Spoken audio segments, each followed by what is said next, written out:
Okay. So it doesn't matter which side I go. If my head can get to the ground, I can get my back to the ground, right? So the moment my head gets to the ground, what Dan needs to do is, let me get to the bottom. I want you to reach over with your right hand, lift my head off the ground, and put your head underneath. And you can see immediately he's in a much better position to be able to choke.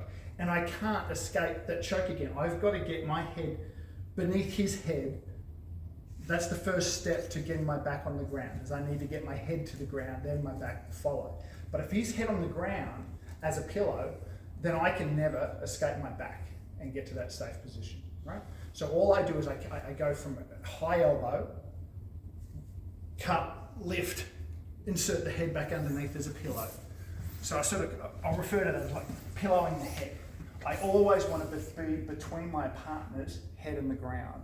And it means that a lot of those escapes are going to be no longer available to them, right? Because we've spoken about the get you back to the ground escape. Well, if you can't get your head there, you're not getting your back there. Right, questions? Is that only applicable for when you fall into the side that doesn't have the choking arm under the head? Yes. Yes. So if you go the other way, Yeah. You've got an arm in there, right? yeah, so this is why it's dangerous to fall this direction, is because the head falls into the V. And so in this direction here, for me to finish that choke is really easy. Okay. Okay?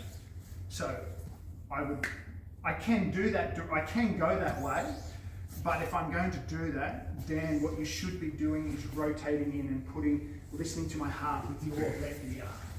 So see how the carotid's protected.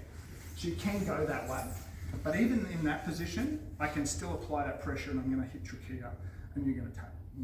So it's far riskier because you're rolling into the V, the crook, whereas you go the other way, you're rolling towards the wrist. You're away from where the pressure comes in the choke. Good question. Cool. Right.